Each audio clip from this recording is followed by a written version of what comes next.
కొత్త వీడియోలోకి స్వాగతం. ఈ వీడియోలో మనము ఒక ప్రాజెక్ట్ క్రియేట్ చేసిన తర్వాత ప్రోగ్రామ్ ఎలా రాయాలి, ప్రోగ్రామ్ రాయాలంటే ఏమేం కావాలి, మనకి ప్రోగ్రామ్ రాసిన తర్వాత దాన్ని ఎలా అసెంబుల్ చేయాలి అండ్ దాన్ని ఎలా కంపైల్ చేయాలి, ఓకే, కంపైలేషన్ సక్సెస్ఫుల్ అయిన తర్వాత దాన్ని ఎలా డీబగ్ చేయాలి. సో ఇవన్నీ కూడా ఈ వీడియోలో మనం నేర్చుకుందాం. సో ఎవరైతే ఈ వీడియోని ఇప్పుడే చూస్తున్నట్టయితే ప్రీవియస్ వీడియోస్ నా ప్లేలిస్ట్లో ఉంటాయి. సో ఆ లింక్ నేను డిస్క్రిప్షన్లో ఇస్తున్నాను. ప్రీవియస్ వీడియో ఆటోమేటికలీ మీకు సజెషన్స్లో వస్తుంది. ఇఫ్ నాట్, అది రాకపోయినా కూడా మీరు ప్రీవియస్ వీడియోస్ని డిస్క్రిప్షన్లో ఉన్న లింక్ని ఓపెన్ చేసి చూడండి. సో ఒక్కసారి క్లుప్తంగా మనం ఇప్పటివరకు ఏం నేర్చుకున్నాము. సో మనం ఫస్ట్ కీల్ సాఫ్ట్వేర్ని ఎలా డౌన్లోడ్ చేయాలి నేర్చుకున్నాము ఫ్రమ్ వెబ్సైట్ keel.com. తర్వాత దాన్ని ఎలా ఇన్స్టాల్ చేయాలో కూడా నేర్చుకున్నాము. ఆ తర్వాత ఇన్స్టాల్ చేసిన తర్వాత దాన్ని ఎలా వాడాలి, దాంట్లో ఏమేమి మెనూస్ ఉన్నాయి, ప్రాజెక్ట్ని ఎలా క్రియేట్ చేయాలి నేర్చుకున్నాము. ఓకే, సో మీరు సాఫ్ట్వేర్ని ఇన్స్టాల్ చేసిన తర్వాత మీ డెస్క్టాప్లో కీల్ మైక్రోవిజన్ 5 అనే ఒక షార్ట్కట్ ఐకాన్ వస్తుంది.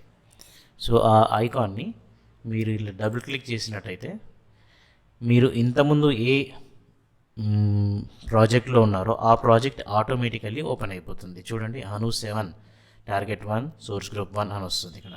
ఓకే, సో మీరు కనుక మీరు ఇన్ కేస్ ఈ ఏమంటారు ఈ ప్రాజెక్ట్ ఓపెన్ అవ్వలేదనుకోండి, అంటే ఎలా ఎప్పుడు అలా అవుతుంది అంటే, ఫర్ ఎగ్జాంపుల్ ఇప్పుడు నేను నా ప్రాజెక్ట్ ఫోల్డర్ ఉన్న పాత్ని నేను డిస్కనెక్ట్ చేస్తున్నాను. సో డిస్కనెక్ట్ చేసేసాను అంటే నేను ఎక్స్టర్నల్ హార్డ్ డిస్క్లో సేవ్ చేశాను నా ప్రాజెక్ట్ని. సో సేవ్ చేసిన తర్వాత నేను మళ్ళీ నా ప్రాజెక్ట్ని ఓపెన్ చేస్తే ఇలా వస్తుంది చూడండి, cannot read project file F backup on December 7, 2021. Okay, so ఇది నా complete path of the project. ఆ ప్రాజెక్ట్ ఈ పర్టికులర్ ఫోల్డర్లో ఉందన్నమాట. సో అది ఇప్పుడు ఇక్కడ కనిపిస్తలేదు కాబట్టి ఇట్ ఈస్ టెల్లింగ్ ఏమంటుందంటే cannot read that project file, ఆ ప్రాజెక్ట్ ఫైల్ని నేను రీడ్ చేయలేను అని ఉంటుంది అన్నమాట. సో మీరు ఓకే అనేసి క్లోజ్ చేసేసండి. మళ్ళీ హార్డ్ డిస్క్ని నేను కనెక్ట్ చేస్తున్నాను. ఇది మీకు వీడియోలో కనిపించదు. సో హార్డ్ డిస్క్కి కనెక్ట్ చేసేసాను. హార్డ్ డిస్క్ కనెక్ట్ చేసిన తర్వాత కీల్ మైక్రోవిజన్ 5ని నేను మళ్ళీ ఓపెన్ చేశాను. ఓకే, సో ఓపెన్ చేయగానే ఇక్కడ ప్రాజెక్ట్ రీడ్ అవుతలేదు చూడండి, అసలు ఏమీ ఓపెన్ చేస్తలేదు. అంటే ఇంతకుముందు ఉన్న ప్రాజెక్ట్ ఓపెన్ అవుతలేదు ఇక్కడ. సో అప్పుడు ఏం చేయాలి, నిన్న మీకు చెప్పినట్టుగా ప్రాజెక్ట్ మెనూలోకి వెళ్ళాలి, ఓపెన్ ప్రాజెక్ట్ క్లిక్ చేయాలి. దాంట్లో మన పర్టికులర్ ప్రాజెక్ట్, నిన్న మనం 2 ప్రాజెక్ట్ క్రియేట్ చేసాం కదా, లాస్ట్ వీడియోలో మనం 2 ప్రాజెక్ట్ క్రియేట్ చేసాం కదా. సో అందులో మీకు నచ్చిన ఏదైనా ఒక ప్రాజెక్ట్ సెలెక్ట్ చేయండి. సో నేను అను 7 అనే ప్రాజెక్ట్ని సెలెక్ట్ చేస్తున్నాను. సో ఆ ప్రాజెక్ట్ ఓపెన్ అయిపోతుంది. ఓకే, సో ఈ విధంగా ఇన్ కేస్ ఒకవేళ మన ప్రాజెక్ట్ కనుక ఇక్కడ లేకపోతే మనం దాన్ని ఎలా ఓపెన్ చేసుకోవచ్చు, అసలు ఎందుకు ఓపెన్ అవ్వదు ఒక్కోసారి, ఆ ప్రాబ్లం ఏంటి అనేది నేను మీకు ఇప్పుడు చెప్పాను అన్నమాట. ఇప్పుడు ఒక చిన్న ప్రోగ్రామ్ రాసి చూద్దాం. సో ప్రోగ్రామ్ రాయాలంటే నేను ఏమన్నాను, టెక్స్ట్ ఎడిటర్ కావాలి మనకని చెప్పాను. సో టెక్స్ట్ ఎడిటర్ ఎక్కడ ఉంటుందంటే ఫైల్ న్యూ, ఇక్కడ చూడండి టెక్స్ట్ 1 అని వచ్చింది. సో ఫైల్ న్యూ అని క్లిక్ చేయగానే ఒక టెక్స్ట్ ఎడిటర్ ఓపెన్ అయిపోయింది అన్నమాట. సో ఈ టెక్స్ట్ ఎడిటర్లో మనము ప్రోగ్రామ్ రాయొచ్చు. మనం రాసే ప్రోగ్రామ్ కనుక అసెంబ్లీ లెవెల్ లాంగ్వేజ్, యాక్చువల్గా 2 లాంగ్వేజ్లు ఉంటాయి. ఏదన్నా మైక్రో ప్రాసెసర్ని కానీ మైక్రో కంట్రోలర్ కానీ ప్రోగ్రామ్ చేయాలంటే లో లెవెల్ లాంగ్వేజెస్ ఉంటాయి, హై లెవెల్ లాంగ్వేజెస్ ఉంటాయి. లో లెవెల్ లాంగ్వేజెస్లో ఫేమస్ అండ్ అది చాలా మెషిన్ లాంగ్వేజ్కి క్లోజ్గా ఉండేది ఏంటంటే అసెంబ్లీ లెవెల్ లాంగ్వేజ్ అన్నమాట. సో మీరు కనుక ప్రోగ్రామ్ అసెంబ్లీ లెవెల్ లాంగ్వేజ్లో రాసినట్టయితే దాన్ని .asm .src అని సేవ్ చేయాలి. సో నేను మీకు చెప్తాను ఎలా చేయాలి. అది .asm ఈజ్ ఒక ఎక్స్టెన్షన్, .src ఇంకొక ఎక్స్టెన్షన్. ఈ రెండిట్లో ఏది ఇచ్చినా పర్లేదు. ఒకవేళ మీరు కనుక హై లెవెల్ లాంగ్వేజ్ సి లాంగ్వేజ్లో రాశారనుకోండి, డాట్ సి ఇవ్వాలి. సో ఈ ఫైల్ ఎక్స్టెన్షన్స్ ఇది చాలా ఈజీ, అందరికీ తెలుసు. సి అనేది డాట్ సి అనేది సి లాంగ్వేజ్ ఫైల్ అని అందరికీ తెలుసు. బట్ ఈ డాట్ ఏఎస్ఎం డాట్ ఎస్ఆర్సి అనేది కొంచెం తెలియకపోవచ్చు. సో నేను 3 చెప్పాను మీకు. డాట్ ఏఎస్ఎం డాట్ ఎస్ఆర్సి వచ్చేసి అసెంబ్లీ లాంగ్వేజ్ ప్రోగ్రామ్కి, డాట్ సి వచ్చేసి సి లాంగ్వేజ్ ప్రోగ్రామ్కి. సో అది ఎక్కడ ఇవ్వాలి? ఫైల్ సేవ్ చేసేటప్పుడు. సో ఇప్పుడు నేను ఫైల్ ఏమి రాయలేదు, బట్ రాయకపోయినా కూడా నేను సేవ్ చేయొచ్చు దీన్ని. ఫైల్ సేవ్ అనగానే మళ్ళీ అది మనకి ఎక్కడ సేవ్ చేయాలని అడుగుతుంది అన్నమాట. సో నిన్న మనం సెలెక్ట్ చేసుకున్న ఫోల్డర్ 20th December దాంట్లోనే ఇది సేవ్ అయిపోతుంది. సో ఫైల్ నేమ్ వచ్చేసేసి లేకపోతే మీకు ఇది నచ్చలేదు అనుకోండి, ఈ ఫోల్డర్ నచ్చలేదు అనుకోండి, మీరు ఇంకొక ఫోల్డర్ కూడా వెళ్ళొచ్చు అన్నమాట. ఓకే, సో నేను ఈ ఫోల్డర్లోనే సేవ్ చేస్తాను. ఫైల్ నేమ్ వచ్చేసేసి 1.c. నేను సి లాంగ్వేజ్లోనే ప్రోగ్రామ్స్ చెప్పదలుచుకున్నాను మీకు. సో 1.c అని సేవ్ చేయాలి. ఓకే, సో 1.c అనగానే చూడండి ఇక్కడ ఫైల్ నేమ్ 1.c అంటే ఇది సి లాంగ్వేజ్ ఫైల్ కింద మారిపోయింది. సో ఇన్ కేస్ మీరు కనుక ఇంకొక న్యూ ఫైల్ని క్రియేట్ చేసేసి దాన్ని file save as or file save అంటే 1.src ఇట్లా సేవ్ అవుతుంది అన్నమాట. సో ఇది 1.src, ఇది 1.c. సో 2 ఫైల్స్ మనం ఇప్పుడు క్రియేట్ చేసాం. చూడండి ఇది కూడా క్యాస్కేడ్ మోడ్లో వస్తుంది. ఇట్లా మీరు ఎన్ని కావాలంటే అన్ని ఫైల్స్ని క్రియేట్ చేసుకోవచ్చు ఇక్కడ. సో 1.c అనే ఫైల్లో ఇప్పుడు మనం ఒక చిన్న ప్రోగ్రామ్ రాద్దాము. అసలు ప్రోగ్రామ్ రాయాలంటే ఏం నాలెడ్జ్ ఉండాలి?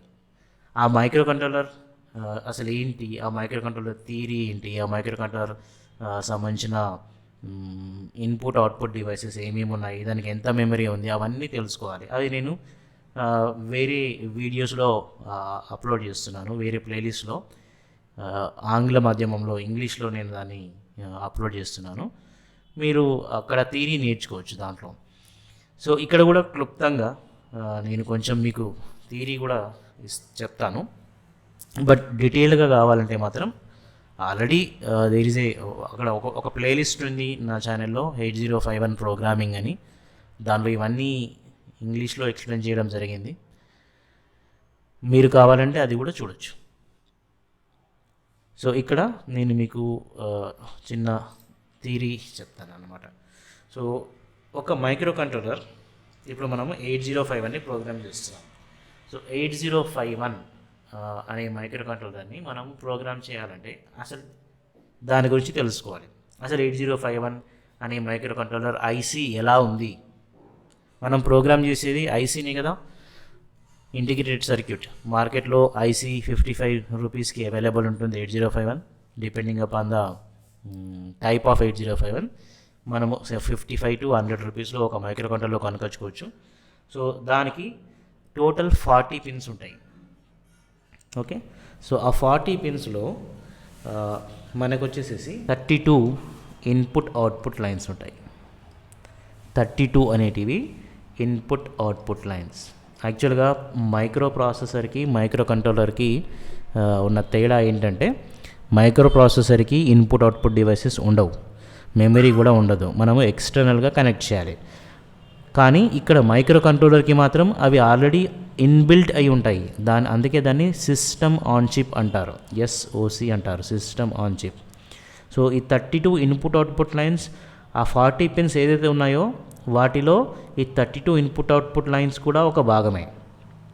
ఓకే, సో మిగతా 8 పిన్స్ ఏంటి అనేది మనము తర్వాత చూద్దాము. ఇప్పటికైతే ఈ 32 ఇన్పుట్ అవుట్పుట్ లైన్స్ ఏ విధంగా అరేంజ్ చేయబడి ఉన్నాయంటే వీటిని 4 ప్యారలల్ పోర్ట్స్ కింద అరేంజ్ చేస్తారు. Port 0, port 1, port 2 and port 3. Okay, port P0 to P3 ఈ విధంగా అరేంజ్ చేస్తారు అన్నమాట. ఆ ఐసీలో ఆల్రెడీ ఇవి అవైలబుల్ అయి ఉన్నాయి. So port 0, port 1, port 2, port 3. So input and output. So మీరు ఆ పర్టికులర్ పోర్ట్ 0లో ఉన్న 8 పిన్స్ అంటే ఈచ్ దానిలో 32 ఉన్నాయి కాబట్టి ఈచ్ దాంట్లో ఎన్ని వస్తాయి? 8 పిన్స్ ఇక్కడ వస్తాయి, 8 పిన్స్ ఇక్కడ వస్తాయి, 8 అండ్ 8 టోటల్ 32. సో ఆ 8 పిన్స్ ఆఫ్ పోర్ట్ 0, ఈ పోర్ట్ 0లో ఉన్న 8 పిన్స్ ఏదైతే ఉన్నాయో ఆ 8 పిన్స్ని 0 1 2 3 4 5 6 7. సో ఈ 8 పిన్స్ని మనము ప్రోగ్రామ్ చేయొచ్చు అనమాట. ఎలా ప్రోగ్రామ్ చేయొచ్చు? P0.0 అంటే ఇదిగోండి ఈ ఫస్ట్ పిన్ని ప్రోగ్రామ్ చేయొచ్చు అనమాట. P0.0 is equal to something P0.0 is equal to something అని రాసామనుకోండి. మనము ఆ సంథింగ్ ఏంటి అనేది నేను మీకు తర్వాత చెప్తాను. రాస్తే ఈ పర్టికులర్ పిన్ ప్రోగ్రామ్ అవుతుంది. అలాగే P0.1 అంటే ఈ పర్టికులర్ పిన్ ప్రోగ్రామ్ అవుతుంది అనమాట. ఈ పర్టికులర్ పిన్ ప్రోగ్రామ్ అవుతుంది P0.1 అంటే.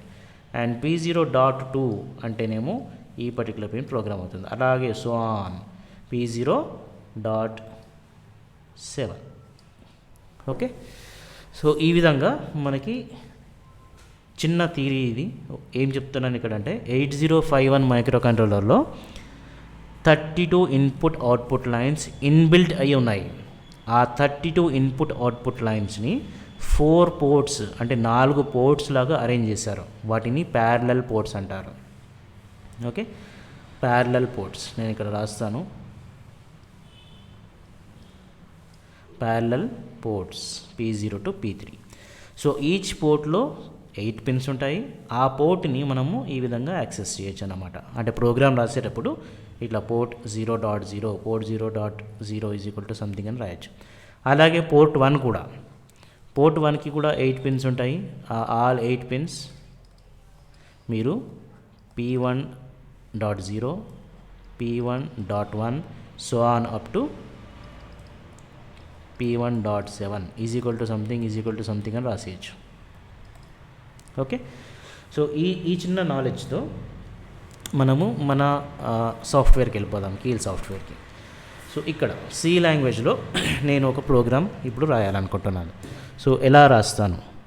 సో ఫస్ట్ సి లాంగ్వేజ్లో మన అందరికీ తెలుసు మెయిన్ మెథడ్ ఉంటుంది. మెయిన్ అని రాస్తాము. మీరు ముందే సేవ్ చేసినట్టయితే అది ఇట్లా మనకి సజెషన్స్ చూపిస్తూ ఉంటుంది. అంటే ఎక్కడైనా మిస్టేక్ ఉంటే, అంటే ఒక్కొక్క బ్రాకెట్, ఇప్పుడు ఒక ఫ్లవర్ బ్రాకెట్ ఓపెన్ చేసాం కదా, అది క్లోజ్ చేసేంత వరకు దాన్ని అలాగే రెడ్గా చూపిస్తుంది. అంటే ఇది మనకి హింట్స్ ఇస్తుంది అన్నమాట. మీరు రాసే ప్రోగ్రాంలో ఎక్కడైనా మిస్టేక్ ఉంటే అక్కడికక్కడే కరెక్ట్ చేసుకోవచ్చు ముందు సేవ్ చేస్తే. చేయకపోతే అట్లా రాదు.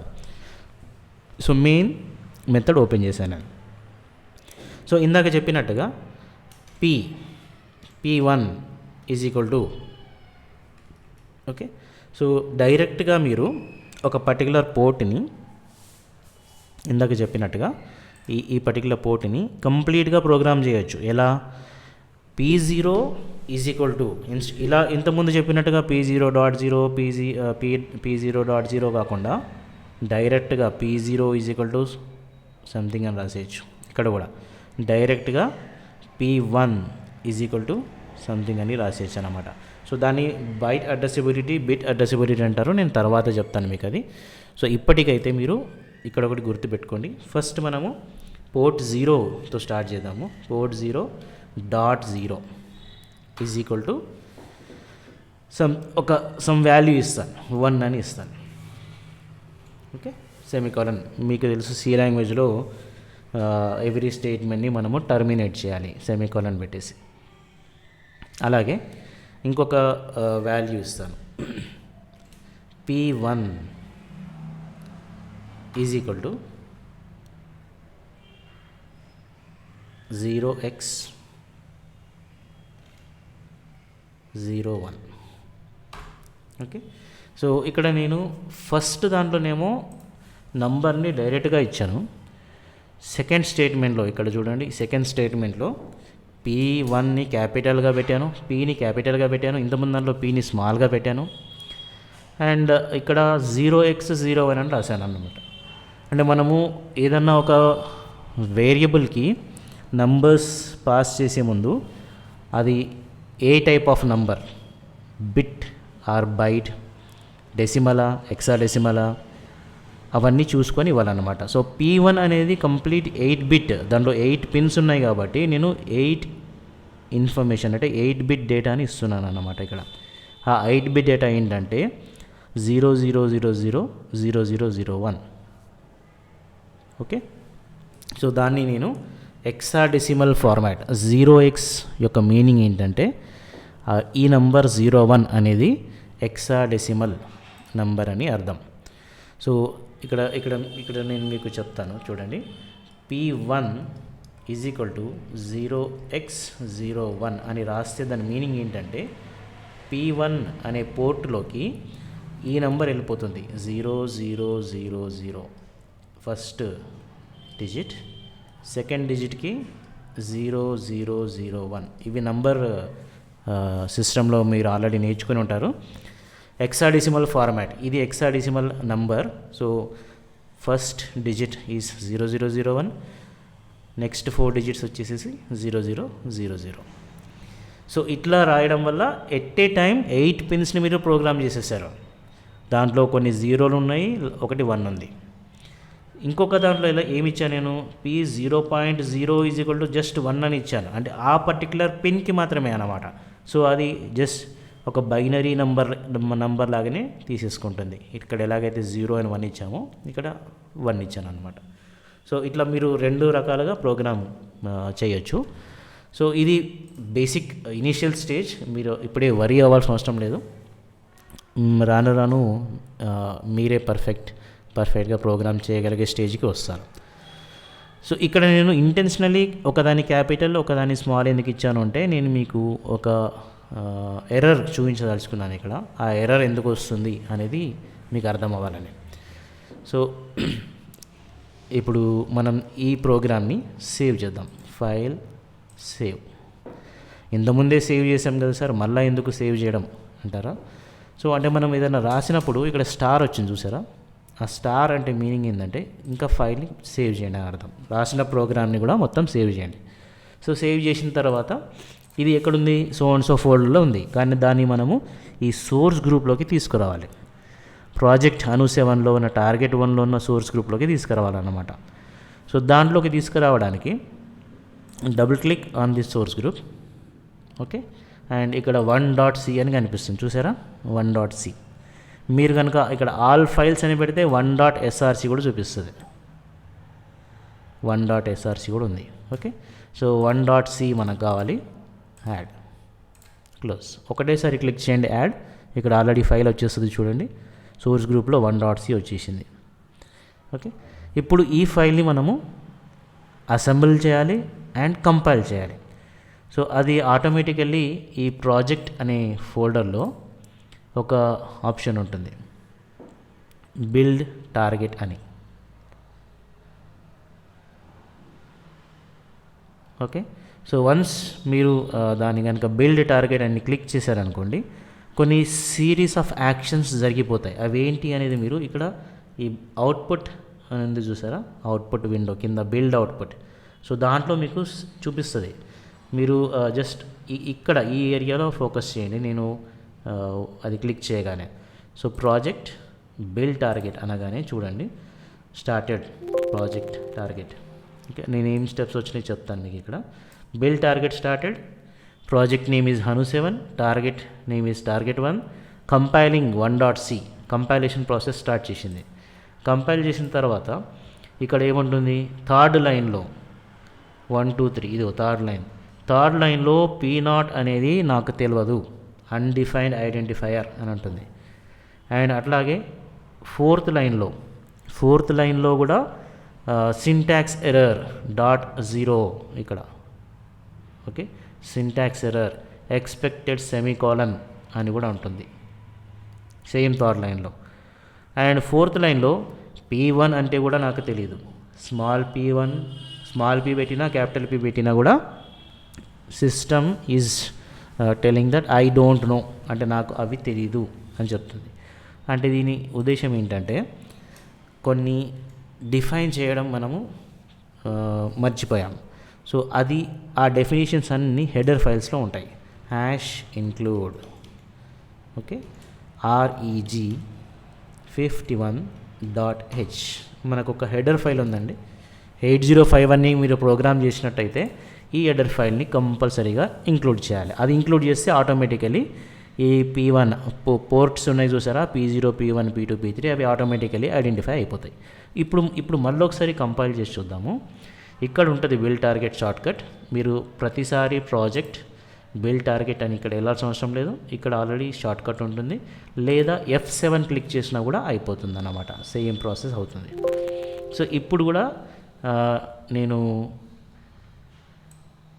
మళ్ళీ మీకు చూపిస్తాను చూడండి.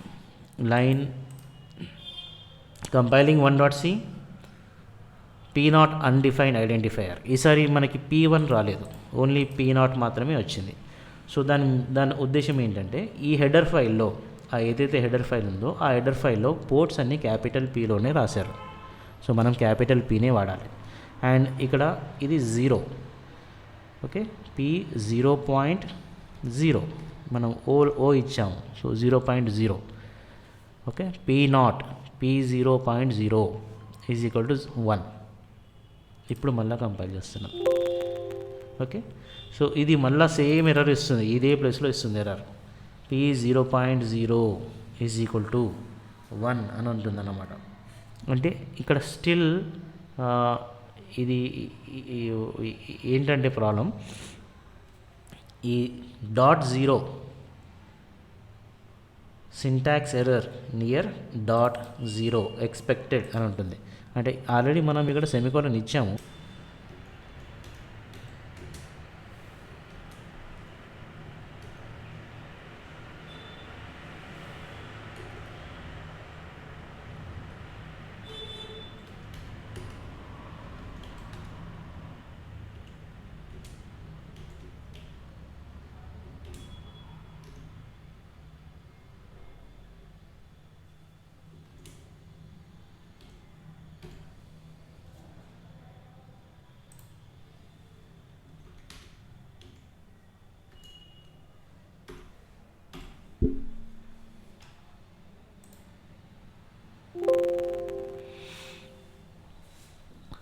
సో రైట్, సో డైరెక్ట్గా P1.0 or 0.0 is equal to 1 or 0 ఇవ్వడం పాసిబుల్ అవుతలేదు.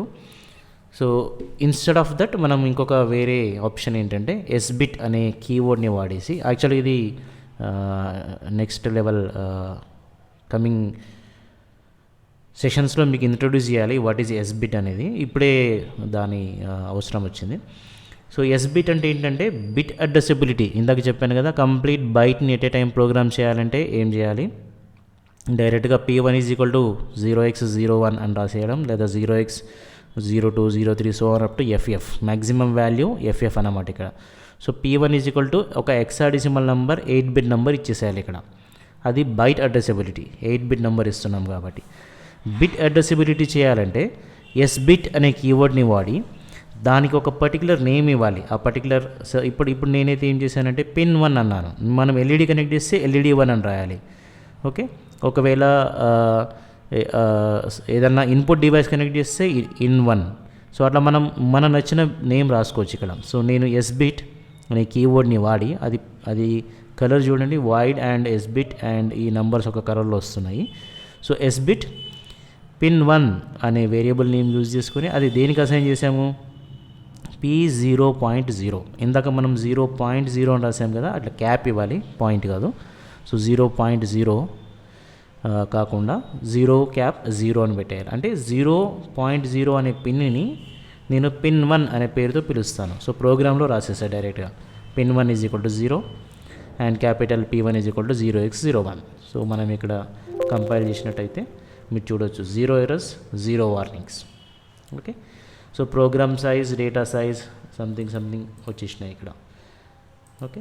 సో బిల్డ్ స్టార్టెడ్, ప్రాజెక్ట్ అను 7, target name is target1, linking అంత ప్రాసెస్ కంప్లీట్ అయిపోయింది.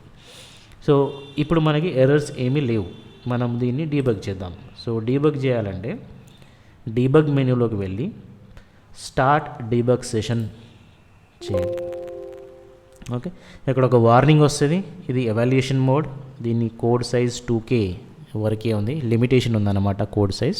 మనం పెద్ద ప్రోగ్రామ్ రాస్తే 2K సైజ్ దాటితే. సో ఇక్కడ సైజ్ చూపిస్తుంది చూసారా, data is equal to 9.0 x data code is equal to something అని. సో అట్లా 2K కంటే పెద్ద ప్రోగ్రామ్ ఉందనుకో కోడ్ సైజు మనది, అప్పుడు ఈ సాఫ్ట్వేర్ మనకి పనికిరాదు. బట్ ఎవాల్యుయేషన్ మోడ్ని యూజ్ చేసి మనము ఎడ్యుకేషన్ పాయింట్ ఆఫ్ వ్యూలో వాడచ్చు దీన్ని. అండ్ మోర్ ఓవర్ మనం రాసే ప్రోగ్రామ్స్ అన్నీ కూడా లెస్ దాన్ 2K సైజే ఉంటాయి. So no problem, click okay. So once మీరు డిబగ్గింగ్ మోడ్లోకి వెళ్ళగానే ఇట్లా మెనూస్ అనేవి చేంజ్ అయిపోయినాయి చూసారా. ఇక్కడ రిజిస్టర్స్ చూపిస్తుంది, ఇక్కడ అసెంబ్లీ లాంగ్వేజ్ ప్రోగ్రామ్ చూపిస్తుంది. యాక్చువల్గా మనం రాసింది C language program, but assembly language program కూడా చూపిస్తుంది పైన చూసారా. డిస్అసెంబ్లీ విండో అని వచ్చింది ఒకటి అక్కడ. సో దాంట్లో మన ప్రోగ్రామ్ ఆల్రెడీ ఉంది, వాయిడ్ మెయిన్ సంథింగ్. ఓకే, ఇక్కడ సి లాంగ్వేజ్లో కూడా ఉంది. అండ్ ఇక్కడ ఇంతకుముందు ఓన్లీ బ్లూ కలర్ యారో మార్కే ఉంది, ఇప్పుడు ఎల్లో కలర్ యారో మార్క్ కూడా వచ్చింది ఇక్కడ. దాన్ని ప్రోగ్రామ్ కౌంటర్ అంటారు, నేను తర్వాత చెప్తాను మీకు. సో ఇప్పుడు ఈ ప్రోగ్రామ్ని అవుట్పుట్ చూడడానికి మనం ఏం చేస్తామంటే పెరిఫరల్స్ అనే మెనూలోకి వెళ్ళి మనం ఐఓ పోర్ట్స్కి ప్రోగ్రామ్ రాసాం కదా, ఐఓ పోర్ట్స్ ఓపెన్ చేసేసి పోర్ట్ 1 అండ్ పోర్ట్ 0 రెండు వాడాం మనం. సో నేను పోర్ట్ 0 ఫస్ట్ ఓపెన్ చేస్తాను. So peripherals, IO ports, port 1. Okay, so ఇందులో మనకు అవుట్పుట్ వస్తుంది, మనం రాసింది ఏంటి అనేది దీంట్లో వస్తుంది. సో ప్రోగ్రామ్ ఇప్పుడు ఎలా రన్ చేయాలి, నేను ఇప్పుడు డిబగ్గింగ్ మోడ్లోకి ఎంటర్ అయ్యాను. అండ్ సరిపడే ఎక్కడెక్కడైతే అవుట్పుట్ వస్తుందో అది కూడా ఓపెన్ చేసి పెట్టాను. సో ఇప్పుడు మనం దీన్ని ఎలా రన్ చేయాలంటే సేమ్ డీబగ్ మెనూలోకి వెళ్ళిపోయి ఇక్కడ కంటిన్యూస్ రన్ ఆప్షన్ ఉంది, స్టెప్ ఉంది, స్టెప్ ఓవర్ ఉంది. ఓకే, సో మనము కంటిన్యూస్ రన్ ఇక్కడ వాడాము, ఇప్పుడు అది నేను తర్వాత చెప్తాను ఎప్పుడు వాడాలో. స్టెప్ అనేది వాడతాం అన్నమాట. సో ఇది సింబల్ ఫర్ స్టెప్ రన్. ఆ short cut is F11. So ఇక్కడ ఇంకో ఇమీడియట్లీ అవైలబుల్ ఐకాన్ ఇక్కడ రెడీగా ఉంటుంది, ఇక్కడ కూడా వాడచ్చు మనం F11 అన్న క్లిక్ చేయొచ్చు, ఇక్కడైనా క్లిక్ చేయొచ్చు, లేదా డీబగ్లోకి వెళ్ళిపోయి ఇక్కడైనా క్లిక్ చేయొచ్చు. So I suggest you to use this, ఇది వాడండి మీరు. సో మీకు ఇక్కడ ఇది క్లిక్ చేసిన ప్రతిసారి ఇందులో ఏం జరుగుతుంది అనేది ఇక్కడ కనిపిస్తుంది మీకు, చూడండి. సో వన్స్ నేను క్లిక్ చేశాను, అది ఫస్ట్ లైన్ ఎగ్జిక్యూట్ చేసింది, ఇదిగోండి ఇది గ్రీన్ కలర్కి మారింది. ఓకే, సో ఇక్కడ అవుట్పుట్ వచ్చింది చూడండి. పిన్ 1 = 0. మనం దేనికి పిన్ 1 అని పేరు పెట్టాము, 0.0 దానికి పిన్ 1 అని పేరు పెట్టాను. సో ఇది పిన్ 1, సో ఇక్కడ 0 అయిపోయింది. ఓకే, సో టిక్ ఉంటే 1 అన్నమాట, టిక్ లేకపోతే 0 అన్నమాట. ఇప్పుడు నెక్స్ట్ ఇంకొక స్టెప్ రన్ చేస్తున్నాను. సో ఇప్పుడు చూడండి, అన్ని 8-బిట్ నెంబర్ ఎంటర్ చేసాం కదా మనము, 0000 మీకు ఇందాక చెప్పాను కదా, ఇక్కడ 00000001. సో ఇక్కడ మీకు ఆల్రెడీ అది వచ్చేసింది అన్నమాట. సో ఇట్లా ఈ విధంగా అవుట్పుట్ చూసుకోవచ్చు. ఇంకా మీరు స్టెప్ రన్ చేస్తే ఇంకా ఆప్షన్ లేదు, ఎందుకంటే ఆల్రెడీ 2 ఉన్నాయి మన ప్రోగ్రామ్ లైన్స్. సో అక్కడ ఆపేసేసి మీరు డీబగ్లోంచి బయటకు వచ్చేసేయాలి. So debug, stop debug session. Okay, so ఆ విధంగా ఒక ప్రోగ్రామ్ని ఎలా రాయాలి, ఎలా కంపైల్ చేయాలి, ఎర్రర్స్ వస్తే ఎలా ఎలిమినేట్ చేయాలి, ఎలా రెక్టిఫై చేయాలి, ఎలిమినేట్ కాదు రెక్టిఫై చేయాలి, అండ్ డీబగ్గింగ్ ఎలా చేయాలి, డీబగ్గింగ్లోకి ఎంటర్ ఎలా అవ్వాలి, అవన్నీ ఇప్పుడు ఈ వీడియోలో చూసాం మనం. సో మళ్ళొకసారి క్విక్లీ ఒక రీక్యాప్ లాగా ప్రాజెక్ట్ ఓపెన్ చేసేసుకొని, ఒకవేళ ఓపెన్ అవ్వకపోతే మనమే మాన్యువల్గా ఓపెన్ ప్రాజెక్ట్ అనేసి మన ప్రాజెక్ట్ని ఓపెన్ చేసేసి, okay, so it's already open అని చెప్పేసింది. సో ఓపెన్ చేసిన తర్వాత మనము ఇప్పుడు ఏం చేస్తామంటే ఒక ప్రోగ్రామ్ రాస్తాము. ప్రోగ్రామ్ రాసేటప్పుడు ఆ ఫైల్ని 1.c అని సేవ్ చేస్తాము. సో ప్రోగ్రామ్ రాసేసి ప్రోగ్రాంలో కావాల్సిన రిక్వైర్మెంట్, అంటే ప్రోగ్రామింగ్ అనేది నేర్చుకోవడానికి కొంచెం టైం పడుతుంది, ఇప్పుడే వరి అవ్వాల్సిన పని లేదు. సో మీరు ఇది యాజ్ ఇట్ ఈస్గా మీ సిస్టంలో టైప్ చేసేసి మీరు ప్రాక్టీస్ చేయండి కావాలంటే. సో ఒక ప్రోగ్రామ్ రాసేసిన తర్వాత దాన్ని project, build target or shortcut is F7, or ఇక్కడ కూడా ఉంటుంది option build target. Okay, so ఎప్పుడైతే 0 ఎర్రర్స్ అండ్ 0 వార్నింగ్స్ వస్తాయో అప్పుడు మాత్రమే డీబగ్లోకి వెళ్ళాలి. Debug, start debug session. Okay, అది మీకు ఒక వార్నింగ్ మెసేజ్ ఇస్తుంది, యూ డిస్కార్డ్ ఇట్. ఇక్కడ ఆల్రెడీ నేను ఇంతకుముందు ఓపెన్ చేసిన కాబట్టి ఇవి ఆటోమేటికలీ ఓపెన్ అయిపోయినాయి. ఒకవేళ ఓపెన్ అవ్వకపోతే go to peripherals, IO ports, port 0, port 1. మనకు కావాల్సిన ఈ రెండే కాబట్టి ఆ రెండు ఓపెన్ చేశాను. ఓకే, సో ఆ తర్వాత స్టెప్ రన్ చేయాలి. సో డీబగ్లో స్టెప్ అనే ఆప్షన్ ఉంది, F11, అది ఇక్కడ కూడా ఉంటుంది. సో స్టెప్ చేస్తే మీకు అవుట్పుట్ వస్తుంది అనమాట. సో లాస్ట్ లైన్లో ఎంటర్ అయిపోయిన తర్వాత ఇక్కడ చూడండి, ఇది లాస్ట్ కదా మన ప్రోగ్రామ్. అప్పుడు మీరు డీబగ్ నుంచి బయటకు వచ్చేసేయాలి. ఓకే, సో ఇది ప్రొసీజర్ హౌ టు ఎలా కీల్లో మనము ప్రోగ్రామ్ రాయొచ్చు, దాన్ని ఎలా కంపైల్ చేయొచ్చు అండ్ ఎలా డీబగ్ చేయొచ్చు, ఎలా అవుట్పుట్ చెక్ చేసుకోవచ్చు. సో నెక్స్ట్ వీడియోలో మనము ఇంకొక డీటెయిల్డ్ ప్రోగ్రామ్ తీసుకొని ఇంకా కొంచెం నెంబర్ ఆఫ్ లైన్స్ ఇంక్రీజ్ చేసి చూద్దాం.